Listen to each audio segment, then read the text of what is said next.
Welcome back, YouTubers. For the first time ever, the British Fist Evolution are reviewing Monday Night Raw. How's it going? And as you've already seen, over here we have Mark Crichton. How's it going? And right here we have NJ. What's up? And now to kick off Monday Night Raw, let's dive straight into it. We had the best man that ever walked into the WWF, WWE, Triple H, the Game, with his Authority group. I'm not sure, to be honest with you, how much the WWE Network costs, NJ. I couldn't get that from that segment at all, to be honest. I really didn't deliver enough of a message for me. I was just sat there cold. I know, with the loss that the network gave the WWE, you'd expect them to plug, especially with SummerSlam coming up, the biggest pay-per-view of the summer. Somebody, I'm telling you now, somebody has said, we ain't going that way at TNA. You need to be selling that network, brother. What's happened to TNA? Well, have you not heard? Yes, you have heard, because you've mocked it in your Q&A. I watched you all. I watched you and Mr. Parkin mocking it in your Q&A. But no, somebody somewhere has said, Triple H, get your ass out there and get promoting the network. It ain't working. You need to be telling people it's coming worldwide. You need to be telling people it's $9.99. And my God, I have in my life, for an opening segment, I have never seen. Is desperation the right word from Triple H? The way that Triple H was using it after naming each big match we're getting at SummerSlam. You can watch it on the network for $9.99. I thought that was clever, but it was only when the night went on and it went from Triple H's comedy act to get the crowd going to the commentary taking over. Well, that first segment, you had people, yes, yes, yes, in the crowd. You had people chanting 9.99 in the crowd. So, my God, if nothing else, yes, a message was delivered in this opening segment and, frankly, throughout this whole Raw. And to hammer down on the SummerSlam card, we had the interruption by the next big thing after Brock Lesnar, Roman Reigns. He does. He comes down like he does. His music hits. He comes wandering down and basically calls everyone in the ring a bunch of bitches and wants to get his hands on Orton, of which Orton wants to return the favour. That surprised me when Orton was wanting to step in the ring, because most of the heels in the WWE want to escape, be away from having to fight. The reason Orton looked strong last week is because Kane did the dirty work by chokeslamming and putting him down, giving Orton the chance to beat down Roman Reigns. This week, Orton was all up for it, and Reigns was standing tall. Could this be the moment when Orton is actually coming away from the crafty heel gimmick? Is he actually going to go back to, dare I say it, the Viper? You know, the Dominator? I think with the Authority there, you expect Triple H to do his best for his boys, but I don't think with Orton, Triple H cares anymore. No, and of course what happens is you get Roman Reigns being told by Triple H, not Triple 999H, that he would be facing Kane. And he'd be facing Kane in not just a normal match, MJ. What was it? A last woman standing. It's exactly what it was. And yeah, and that would happen right here, right now. So get your ass to the ring. This match, okay, I look at it and think, with the last man standing, they mentioned that it was Roman Reigns' first last man standing. He wouldn't know what to do, and it was also Kane's chance to prove that he's still the demon. So there's two things on the line here. Two things on the line, of which two things were, frankly, didn't happen. Roman Reigns has gone over. Yeah, he should have gone over anyway, but he's gone over. But he's gone over via a spear to Kane, and Kane struggling to get to his feet in time. Yeah. With Triple H promising or wanting to bring the Demon Kane back, I was thinking, yeah, he might go down for the 10, but sits up afterwards or something that shows he's the Demon Kane. But no, this brings up to later in the night. It does. It brings us to later in the night where we see a segment whereby Kane approaches the authority and removes his mask. Now, he has done that recently when he became sort of the authority corporate Kane. Something's telling me this is not that angle again. I think this is a little more important than that. And if I was a betting man, I don't think we're going to see Kane for a little while. I think this has to be the time, because Kane removing his mask, especially when it first happened, it meant something. The second time, it was trying to mean something, but it didn't. And this time round, I do think that it's basically Kane feeling so sorry for letting down the authority, and he might have one more comeback to chokeslam Triple H before he goes off to the sunset, but I don't think this is the next big story for Kane. I think that this is going to be towards the end of his career. I think he needs one more run. I think he's owed one more run. He's been an absolutely fantastic worker over the years. You cannot fault him. He's always been there, sometimes to the degree that John Cena's there. He's worked tirelessly hard. He's got to a point now in his career where he has got of an age where he's slower in the ring. He's even slower on the mic, to be honest, and that's a sad thing. I think he does need, however, one more run. Whether that run takes place WrestleMania 31, just to end it, just to see him out of the business, possibly, but he deserves one more run. But I think he needs a break now.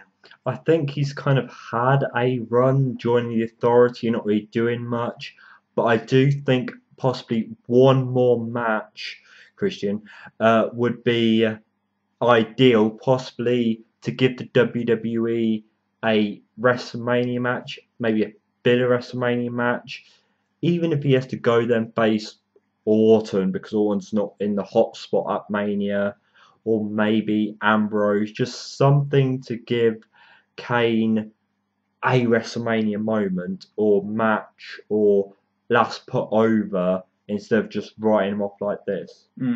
I think that's important as well. There's going to be marks out there that will think, what about Sting? Could they build to something? I don't think it's right. I think, like you've just added there, he's got to put somebody over to see himself out. He can do it the Chris Jericho way of putting somebody over whilst not losing any credibility and just then ending his career that way. I think that if they write it correctly, that can happen. We can't really say losing to Reigns in a last man standing was putting Reigns over, because adding the removing of the mask and the head drop and the walking out didn't feel good enough to finish. It's like if Taker finishes on losing his streak and not coming back for a farewell promo at least, it just wouldn't feel the best way to end either brother. Exactly. Something's going to happen. And I suppose we watch this space to see what it is. So next up we get Brock Lesnar and John Cena hyping the SummerSlam main event for the WWE World Heavyweight Championship. And obviously they weren't on Raw this week. That was spoiled via various websites and dirt sheets that they weren't going to be on Raw. So I was wondering how they're actually going to keep my interest in this. And boy, they did. For a Raw that had a lot of filler and had a lot of segments that, frankly, I was a bit disinterested in, to be perfectly honest. This 5-minute promo packed a lot in. And I have to say, really well edited from the WWE. Even though, like we were talking behind camera, I felt some traces of the old John Cena, Brock Lesnar promo. It's still delivered in a way that shows that Brock Lesnar's a beast. He's conquered the Undertaker's undefeated streak at WrestleMania. He's back to capture the championship. He just wants to grab hold of his opponent and cause them physical pain. And John Cena wants to slay the beast like he did at Extreme Rules 2012. I have to say that the actual, the final quote when he stood there, when Lesnar sat there and said, "It's going to be ugly. There's going to be blood, urine, and vomit." And I tell you what, I'm not going to lie. I sat there marking out to that. I was thinking, my wife was with me at the time, and she looked at me as if to say, "What the hell are you watching?" But I tell you what, when he said that, he sat there because it was. To be honest, I don't know about you, MJ, but it was nice to hear Lesnar. As much as I love Paul Heyman, got so much respect for the guy. You never get to hear much of Brock Lesnar. And with Lesnar's way of possibly speaking, I think he can cut a strong promo, but his voice doesn't really back up his beast-like attitude. I think that the urine thing, it's like I said, I'm not bashing this video package. I thought it was brilliant, nicely done. It showed that the WWE don't always need in-ring segments to make something work. But it's like 2012 when Brock Lesnar said to Cena, "I'm gonna make you piss down your leg." Or what's that coming down your leg? They did that last year. They're bringing it back this year to show the fear of Brock Lesnar. And I feel everything they're putting into this, I'm going to say it again, even though this didn't really show the hints, Brock's going to win this. He's going to prove that his part in the video package, the build, and who he is overpowering Cena. And I will say one very, very quick thing for the other side of this is that I think the way in which John Cena's being booked in this is right. It's making me feel like Lesnar's got to win. But not only that, I like the fact from Cena's angle that he keeps on insinuating Brock Lesnar's a mercenary. He's here for the money, the paychecks. He's a part-time guy. He has no passion for the business. I like the fact that he is showing that distaste to Brock Lesnar and that angle of hatred to keep building that feud and keep building their heat on Lesnar. I think the way in which that's being written is actually clever in a way because it's going to get kids on side of Cena, but it's also going to get people like me on side of Lesnar. And instead of showing fear, though, the thing that lets me down is John Cena is still being the don't back down, don't show fear, I'm ready to kick your ass up SummerSlam. I'm not expecting ever Cena to be scared, hide in the corner under a blanket, but I still think showing fear to Lesnar would definitely help the moving on of Brock Lesnar. Hopefully he'll show fear once his ass is beaten in the ring. Time and time again, and I'm sure Mark here, has to bash the WWE for their horrible, terrible booking on someone who could quite easily be a good main event for the WWE in Damien Sandow. Oh dear. Yes, we have his latest thing happen, his whatever you want to call it, Boomer, Sooner, Duna, Luna, Funa, whatever the hell it was this week. And Henry comes out, couple of hits, World's Strongest Slam, and squashes again. I mean, when is this? The thing is, if it's leading to something, you wouldn't mind, but when is this going to end? When I saw Mark Henry, yes, there was a few weeks back Big Show returning, but when I saw Mark Henry in the ring with Damien Sandow, I thought Mark Henry's going to squash him, injure him, hurt him. Sandow will be off TV with this last gimmick. But it didn't happen. He just won the match, end of. So I'm struggling to see where this is leading. All I can say to this is he must have pissed somebody off good and proper in the WWE backstage.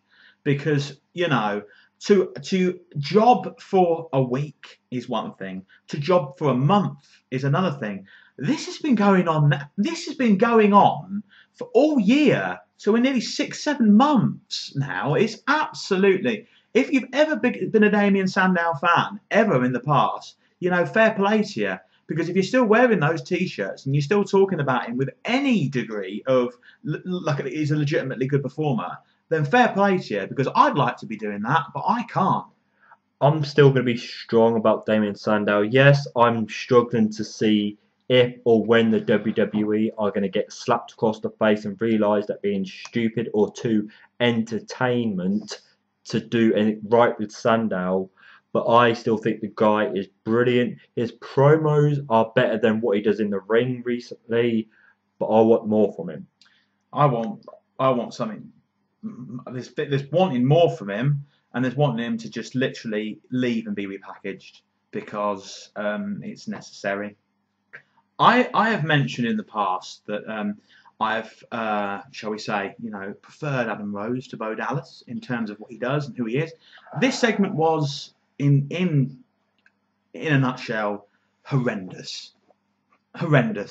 Because I know what the hell was it? What's it building to? Nothing. This stupid segment was to highlight or to promote that horror movie they're coming out, where there's, I can't remember the name, Oclicus, whatever it's freaking called. Oh, God. This was to hype that up, but it didn't do any justice.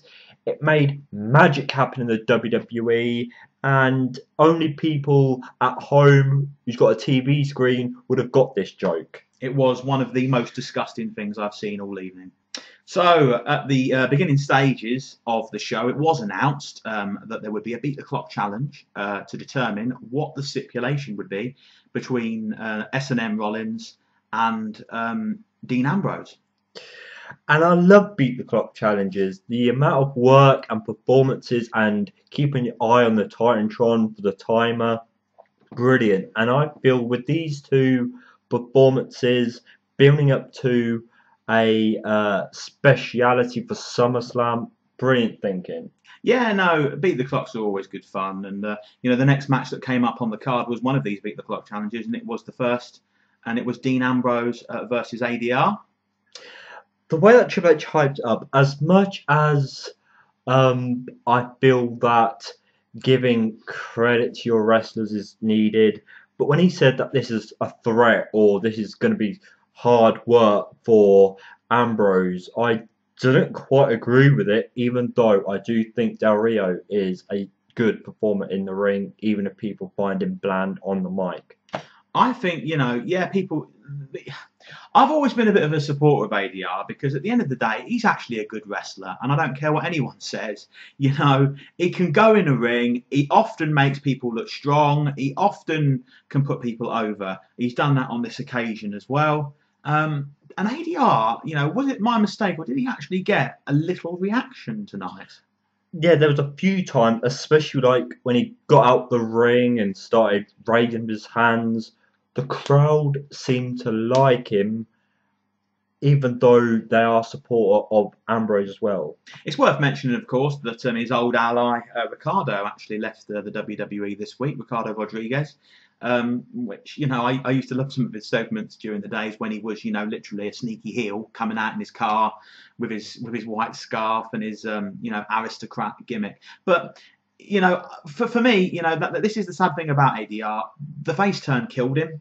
It didn't work. He didn't get over. I know that at the time the WWE were absolutely passionate about getting a Mexican or Hispanic wrestler, babyface hero for the masses, but just not the right guy.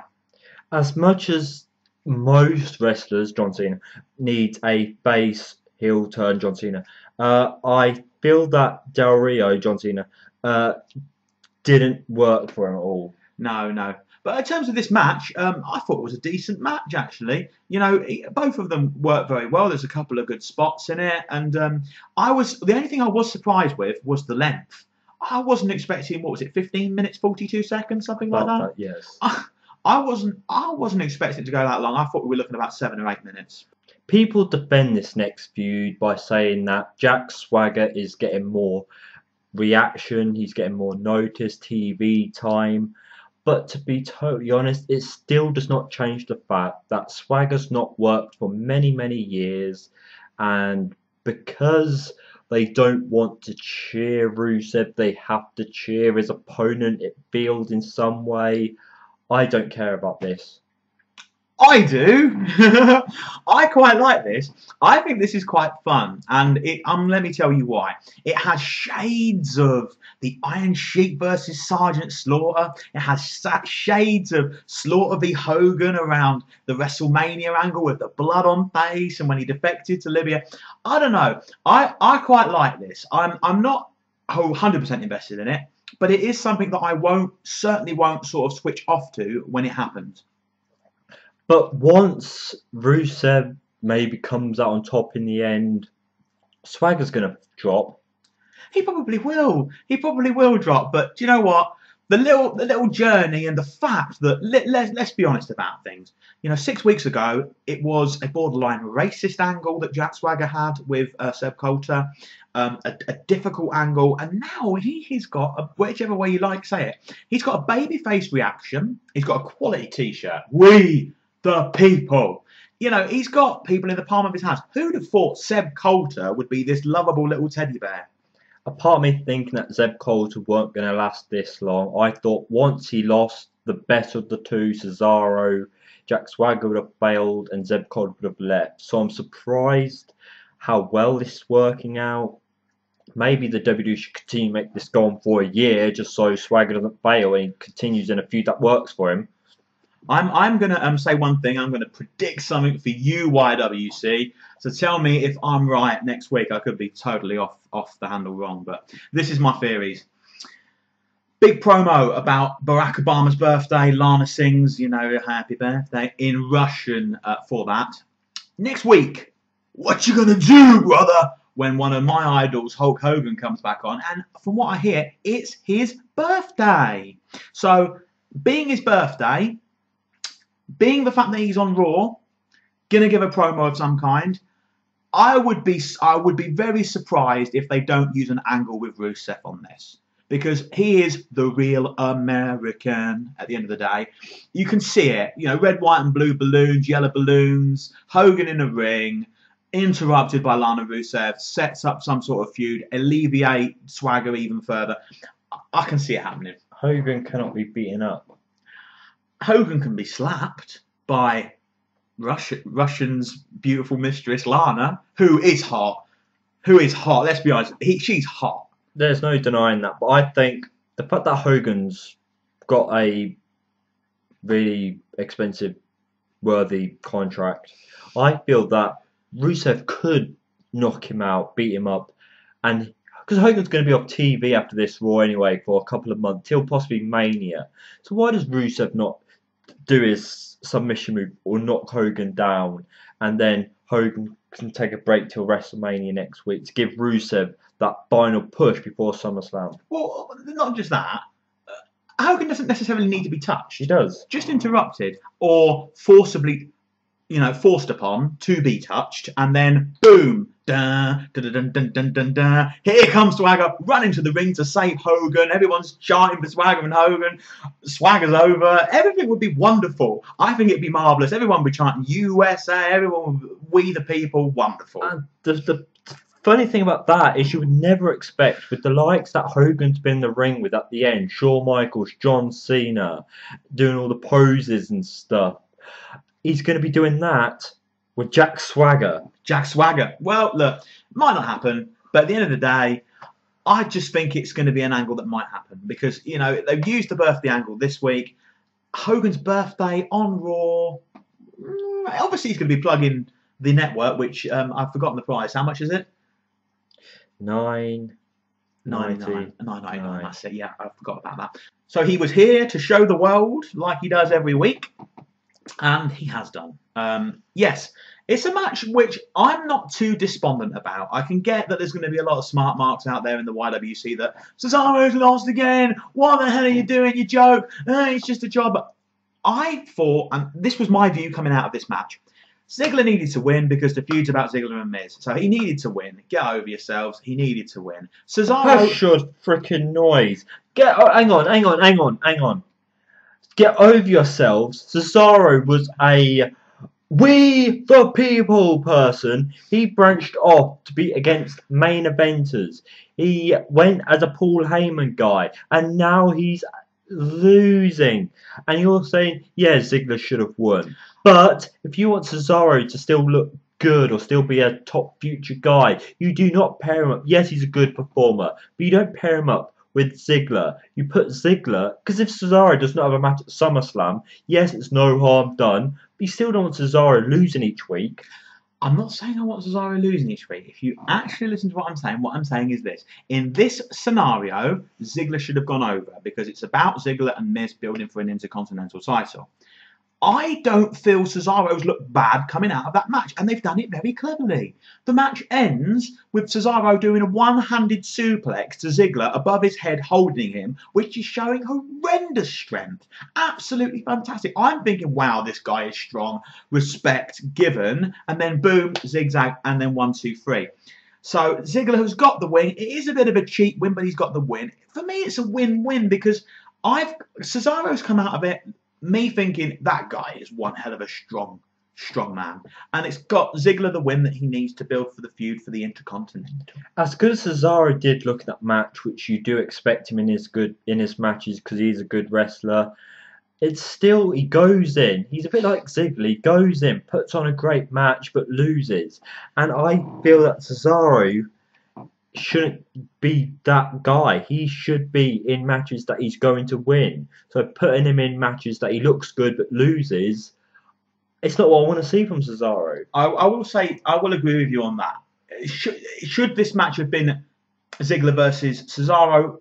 Not necessarily. Could it have been somebody like Fandango in there with him? Yeah, of course it could. Could it have been someone like R-Truth in there with him? Yeah, of course it could.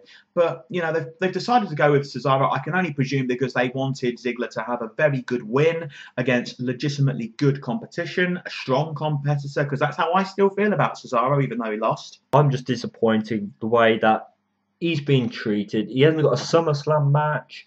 He is losing matches but looking good. But this did do great for Ziggler. I'm hoping after the Miz feud, Ziggler continues appearing on TV with the Miz on commentary saying he's got this drink that people in Hollywood drink, showing his arrogance. It was bringing their heart. Yeah, and to be honest, just to end talking about this, I don't think Ziggler's going to beat the Miz. The way it's being booked at the minute, I don't feel as though he's pushed him over in the ring. I think Miz will just continue to have the title. I think that Miz should hold on to it. As much as I want to see more from Ziggler, I feel the concentration should be on putting the Miz back over, get him liked, hated again, and save it up to Bad News Barrett. Because him going against a heel Miz, Barrett as a face, which fans want, the WWE should make happen, against the Miz, Barrett getting a real good reaction because of how the Miz has been over that period of time, sets up a great, possibly WrestleMania match. Absolutely agree. I thought I wouldn't care about this, and actually, you know, I'm beginning to learn to love Stardust as much as I miss Cody. I like the way he comes out and his little things he does, and yeah, I like that finisher as well. That he did. It was sort of like a reverse skull crushing finale sort of thing, which was quite nice. I have my questions about Stardust because I'm wondering what he's done with Cody. Cody could be locked up somewhere. The guy who was once in Legacy, he was once a dashing character, and now he's just not on TV anymore. It's a real shame. But yes, it was a repeated match. If I'm getting my prediction right, that they could build up a 3-4-way corner match at SummerSlam, little tag matches like this could hopefully build up to the SummerSlam match. Yeah, and while we're at it, Ryback, just give it up. It's boring. So the next match we had was Chris Jericho versus Luke Harper. And we've not seen this before, have we? But the only difference is the stipulation. If Jericho won, I think it was the Wyatts weren't at ringside, or Luke Harper weren't at ringside. So there was some important to this, which made it hopefully a one-on-one match, which we want to see from Bray Wyatt. We want to see him prove that he can be a one-on-one competitor, even though the Wyatt family make Bray even better than he already is. I love Chris Jericho. I love the Wyatt family, Bray, etc., etc. I'm starting to get a bit bored, if I'm honest. I'm starting to get a bit bored. I never thought I'd say that because I've loved a lot of Bray Wyatt's work. His promos are fantastic. He can talk so well on the mic.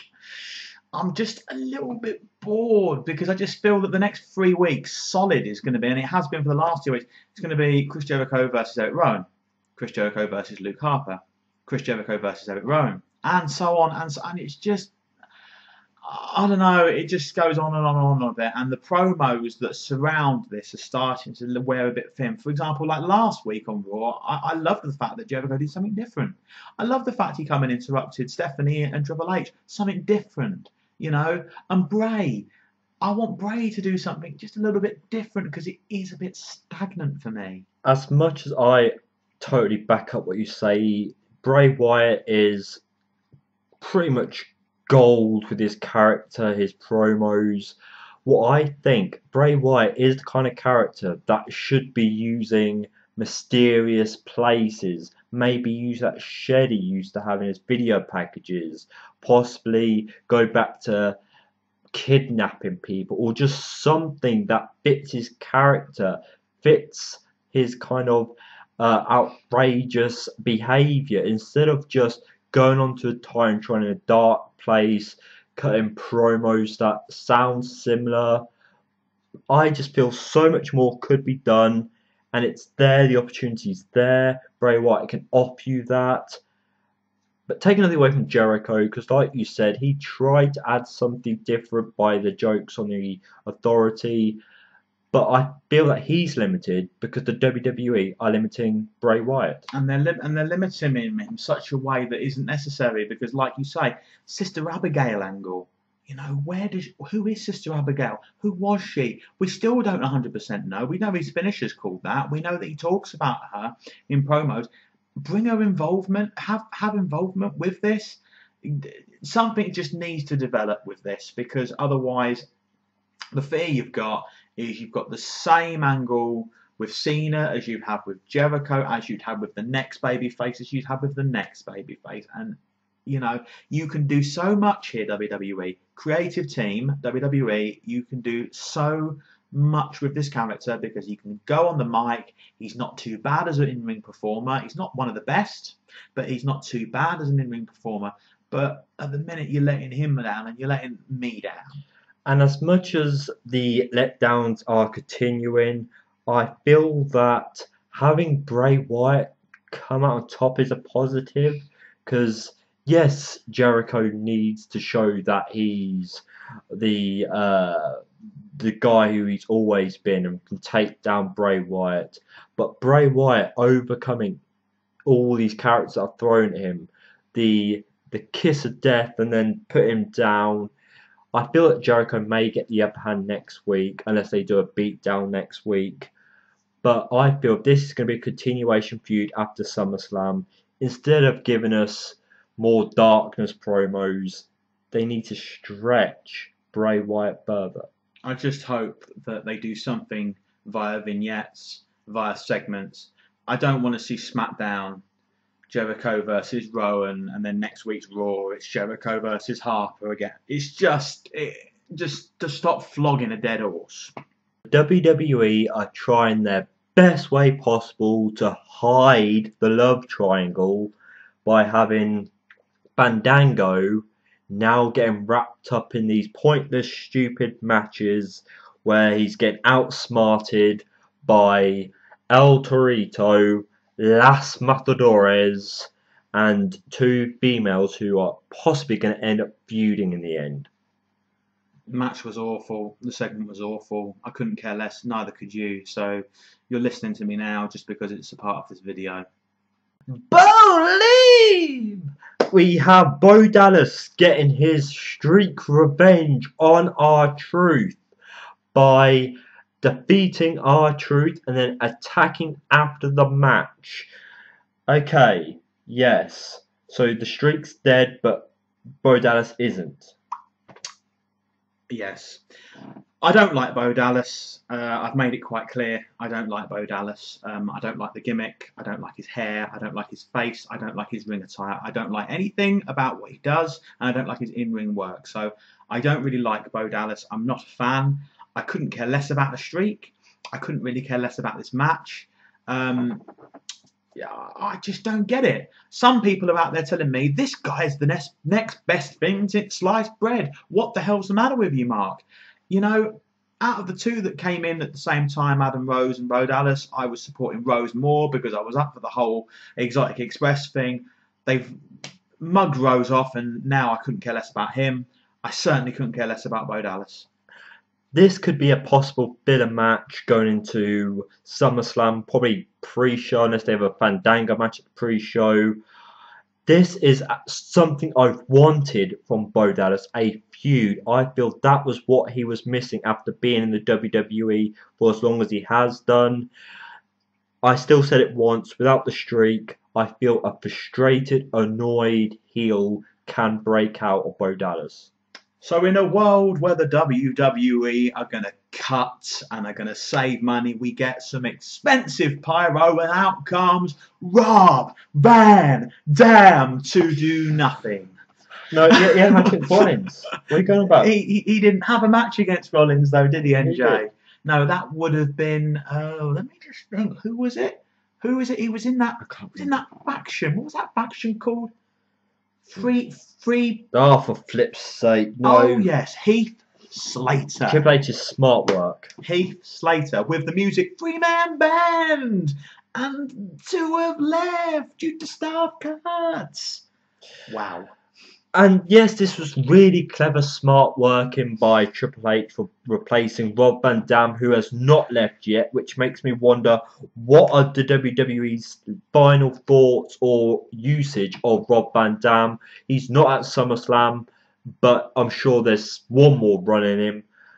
But the fact that Slater did not want to lay down or get counted out. Look, oh dear, I don't know. I've never liked Heath Slater. I didn't like Heath Slater before 3-man ban. I certainly don't like him after it. It's just stupid. The only thing that was good about this match was nothing to do with professional wrestling. It was actually Dean Ambrose. That was definitely the icing on the cake. Yes, eventually, I'm sure that Ambrose would have won this. Rollins would have won this match anyway. But with Ambrose doing what he did, the drink, the popcorn, JBL's hat. JBL's hat. I know. Strange, isn't it? I don't really know what possessed him to put JBL's hat in there, and what horrendousness, how that was so horrendous to his briefcase. But it was a fun segment. Yeah, okay, the roll up for the win with Slater getting the win and what have you. But it is what it is, and we will wait with bated breath to find out what the stipulation is at SmackDown. The embarrassing moment for Rollins may not have been needed, but that happens to the heels sometimes, so it was expected if you could see the likelihood of Ambrose at ringside. Ambrose ripped up the contract.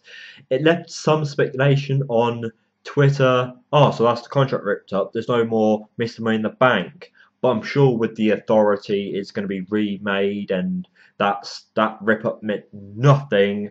But Ambrose adding some comedy, not in his voice that some wrestlers tried to do. Cesaro, Cena. It came through actions. Ambrose stole that match, and I wish this was the main event, even though the actual main event was good as well. Yeah, no, I enjoyed Dean Ambrose's involvement in this, and yeah, it is what it is. We just wait to see what the stipulation is going to be for their match with SummerSlam. Predictions, though. Well, they could go through street fight. They could go through cage match. They can weapons. I want to stop at a street fight. I think with the way they attacked each other previous pay-per-views, especially at the last pay-per-view, I feel bringing that in, a street fight full count anywhere, would make last pay-per-view make sense. Allow them to just bring up the best in each other in weapons and spots and stuff. I feel that would be an exciting match. And I agree. I think that would work well. I think these two also could put on a hell of a TLC match. You know, the spots that they can do. Rollins is fantastic, great high flyer, and you know Ambrose as well can do his fair share, and especially in the actual grappling side of things. But these two are going to have a great match, whatever they do, to be honest. And if we stretch this across to another pay-per-view, which they should do, because yes, we complain, or fans have complained that the WWE can't do long-term booking.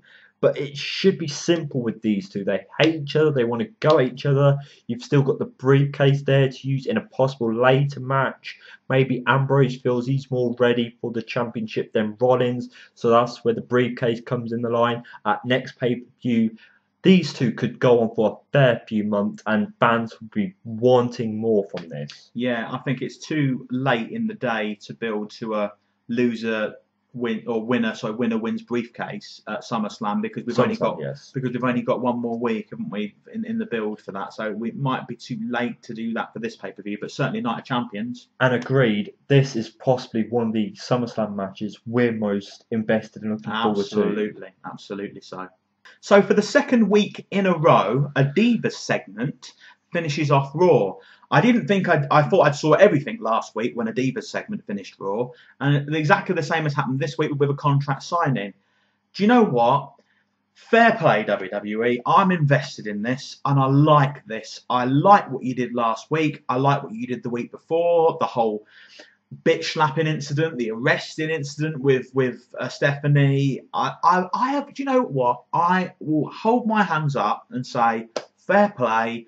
I like what you're doing with this. You've built this very well on a slow burn. And some of the work in that ring today with Triple H pushing the table and what have you, absolute gold. I feel the fact that Stephanie in some points has had these breakdown moments. I've had my complaints. You're a McMahon, damn it. Do not break down. Show your strength and kick ass. But the way she slapped Brie last week, and then had this plan all set up for the contract signing. Triple H there with his strength to knock back a diva by using the desk. Pedigrees. Triple H didn't pedigree anyone, which I understand the WWE's ruling in men-women thing. But Triple H getting slapped. There's just so much to compliment here. It was a wonderful ending segment by the WWE. I'll tell you what, I know you're a Triple H mark, but Stephanie can pedigree. Her pedigree to Nikki, I was thinking, oh God, don't make this car crash TV. She nailed it. Nikki was on that deck, selling the hell out of it. She nailed both of those pedigrees. And I can't think why Stephanie can nail pedigree so well. Yeah, they do that. Thanks to Triple H, huh? And they've with Divas, like we couldn't mention the brief backstage segment where Paige got I want you to come back, get well soon, my best friend. That's good and all. We know that's going to be a good match. But to build up Stephanie in the ring against possibly a top name again, I feel they've got something great here. Steph's going to be putting over possibly another top name, future diva for the WWE. Yeah, and they're utilising what they have tried to do for many months with the whole Total Divas thing. You know, I'm invested in this. I want to see this match. I want to see Stephanie get in a ring. I want to see her face Brie. I want to see them go at it, hardcore, all guns blazing, absolute cat fight. And do you know what? The build to this has been really, really good. I've loved everything that they've done with this, and long may it continue, WWE. But they knocked one thing out of my mind. The fact that Stephanie took down Nikki is showing me that Steph's not going to be paying Nikki to turn on her sister at SummerSlam, which I thought was going to be Steph's backup plan. I thought that possibly would have been the case. There was that rumour to happen, but does it necessarily need it? No, I don't think it does. I just think that they're going to go out here, and you know, there's so many reasons why Brie should win. But in my opinion, there's more reasons why Stephanie should win.